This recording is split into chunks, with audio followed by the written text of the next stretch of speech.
आता फाउंडेशनच्या टाईपमध्ये जनरली दोन टाईप आहेत, एक ओपन आणि दुसरं काय पाईल. ओपन म्हणजे काय, जिथं खड्डा करावा लागतो तो, आणि दुसरं काय म्हटलं पाईल म्हणजे तिथं काय बोरिंग होल करावं लागतं. तर ओपन फाउंडेशन मध्ये पहिलं काय आयसोलेटेड कॉलम फुटिंग, किंवा याला काय म्हणू शकतो वन कॉलम पर फुटिंग, आणि bunch of footing known as foundation, किंवा group of footing known as foundation. मग हे झालं आयसोलेटेड. परत त्याचे टाईप येतात, एकतर स्लोपिंग फुटिंग आहे ट्रॅपेझॉइडल, किंवा स्टेप केलेली आहे, किंवा बॉक्स घेतलेला आहे असं. ठीक आहे. किंवा बूट फाउंडेशन असेल, शू फुटिंग पण म्हणतात तिला. त्याच्यानंतर कंबाईन किंवा स्प्रेड फुटिंग. ओके. याच्यात कंबाईन म्हणजे काय, दोन फुटिंग शेजारी शेजारी येत असेल तर एकत्र केलेले असतात. ठीक आहे. Either two or more than two column per footing. Rebar. Rebar म्हणजे काय, रिएन्फोर्समेंट बारला शॉर्ट मध्ये काय म्हणतात रिबार. आणि हे काय steel bar provided for R F, short मध्ये याला आर एफ पण असं नोट करता. म्हणजेच रिएन्फोर्समेंट म्हणजे जे साईटवर गज आलेले असतात त्यांना रिएन्फोर्समेंट किंवा रिबार म्हणतात. आता types of open footing, box type, step, trapezoidal, eccentric, shoe. आणि शूलाच दुसरं नाव काय सांगितलंय मी, बूट फुटिंग पण म्हणतात. टाइप्स ऑफ कंबाईंड फुटिंग, याच्यात पण परत बॉक्स असेल, स्टेप असेल, ट्रॅपेझॉइडल असेल, स्ट्रीप फुटिंग असेल. स्ट्रीप मध्ये परत मग रेक्टँग्युलर स्ट्रीप देत आहे की सर्क्युलर स्ट्रीप देत आहे ते तुमच्यावर डिपेंड. आणि नंतर आहे मॅट फाउंडेशन. मॅट फाउंडेशनला दुसरं नाव काय आहे, राफ्ट फाउंडेशन.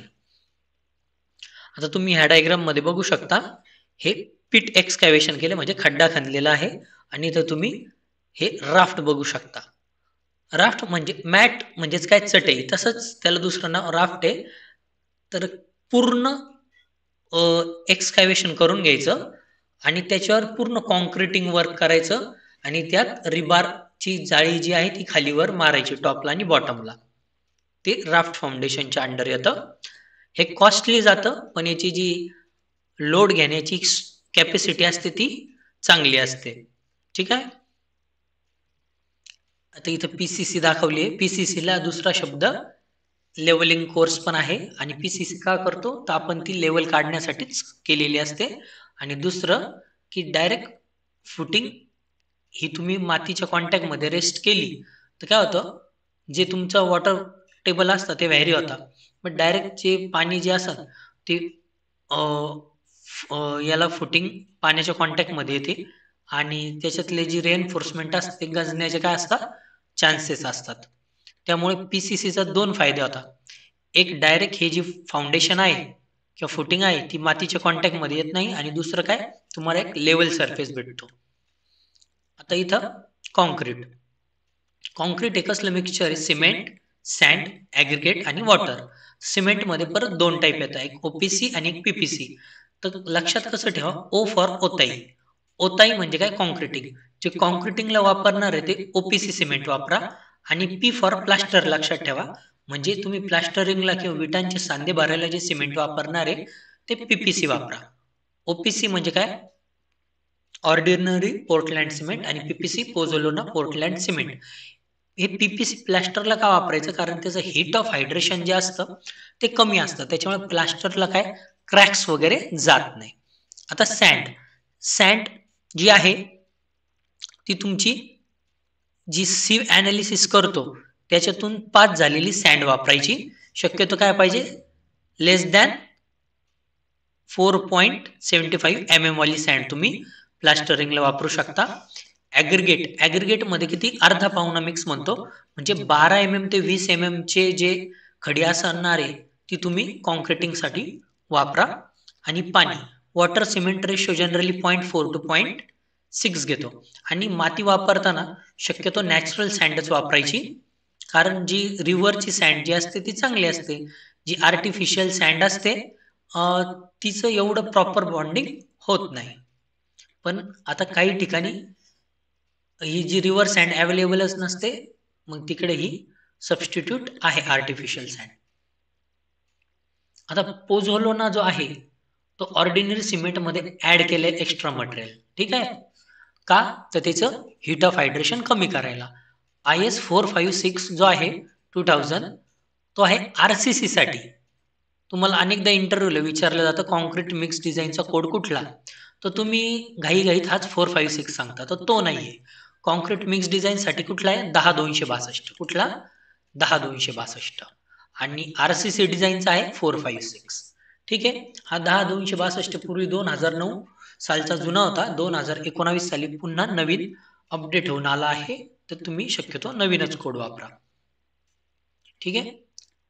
आता ऍडमिक्सचर म्हणून काही जण flash, rice husk ash, slag म्हणजे मळी वगैरे जास्त, खडकाचा भुगा, ठीक आहे, वेस्ट मटेरियल, हे तुम्ही काय ऍडमिक्सचर्स म्हणून वापरू शकता. ठीक आहे.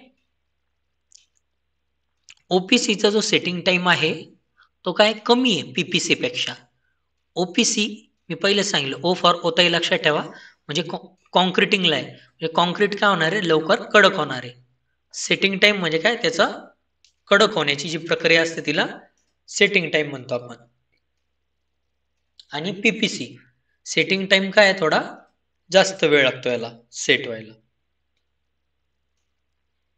आता पीपीसी हे ओपीसी पीपीसी झालं. आता पुढचा टॉपिक आहे पीसीसी. पीसीसी म्हणजे plain cement concrete, also called as CC, म्हणजे काय cement concrete. When PCC is done below the footing it is known as levelling course. ते काय आपल्याला लेवल सरफेस देतं. पर्पज काय, to give a level surface at a base of pit so that rebar can be laid properly with uniform clear cover. म्हणजे आपण जे गजांचे तुकडे टाकणार रिबार ते आथरणार आहे फुटिंगच्या हे बांधणीसाठी, तर त्यासाठी हे पीसीसी काय करतं, एक लेवल सर्फेस प्रोव्हाइड करतं किंवा लेवलिंग कोर्स प्रोव्हाइड करतं. ते थिकनेस आहे, थिकनेस ऑफ लेवलिंग कोर्स किंवा पीसीसी केप्ट मिनिमम किती 150 to 200, म्हणजे 6 इंच ते 8 इंच सांगितलं आहे, पण जनरली ऑन साईड 4 इंचच करता, 100 mm पर्यंत करता. If not specified in RCC drawing it is kept as 150, म्हणजेच काय अप्रॉक्सिमेटली 6 इंच. आता जे आहे levelling course is kept larger than raft, म्हणजे जे प्रोजेक्शन असतील ते 6 इंच किंवा 150 mm बाहेर काढायचे. ह्या डायग्राम मध्ये तुम्हाला समजेल ते. किंवा इकडेही पाहू शकता किती 1200 mm चा काय दिलाय फुटिंगचा राफ्ट, पण इकडनं 150 इकडनं 150 काढलं. ओके, तर 1500 mm चं काय झालं तुमचं पीसीसी झालं. समजलं? म्हणजे इच साइड 150 mm काय सोडायचंय, त्याचं प्रोजेक्शन सोडायचंय. आणि इथे तुम्ही काही हे डायग्राम बघू शकता राफ्टच्या.